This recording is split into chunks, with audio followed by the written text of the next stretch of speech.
Canadian governments have failed to stand up for fundamental human rights, according to the Charter of Rights and Freedoms. When governments do not protect their citizens' rights, everyone ends up paying. That's the lesson that I certainly hope that this settlement will lead to future governments understanding. You cannot systematically, repeatedly, deliberately ignore charter rights of any citizen.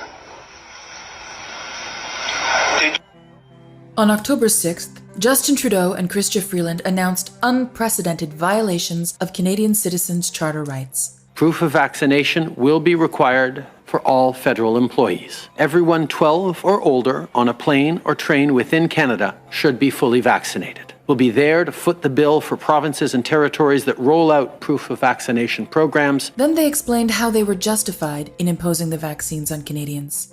They prevent the spread of COVID-19. This is about keeping people safe on the job and in their communities. But are those statements true? Let's fact check them. Dr. Patricia Daly is the VP of Public Health and Chief Medical Officer at Vancouver Coastal Health, which provides healthcare to over 1 million Canadians. The vaccine passport requires people to be vaccinated to do certain discretionary activities, such as go to restaurants, movies, gyms, not because these places are high risk. We're not actually seeing COVID transmission in these settings. It's really to create an incentive to improve our vaccination coverage. Furthermore, in July, Dr. Rochelle Walensky of the CDC said this about the vaccines. What they can't do anymore is prevent transmission. So let's review.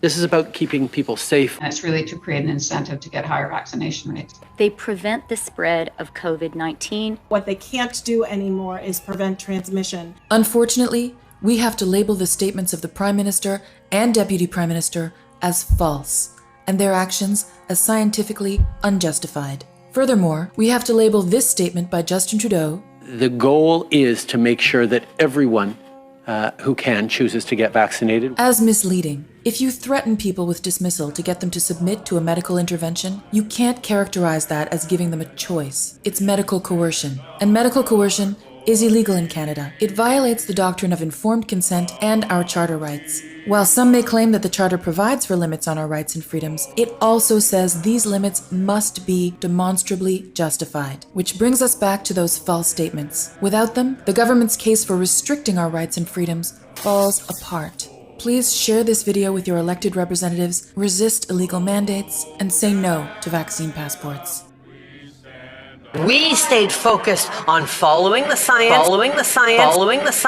on promoting public health rules, and Canadians stepped up in their communities. They stepped up for their frontline health workers. They stepped up for each other, and Canada has never been so strong and together as we are now.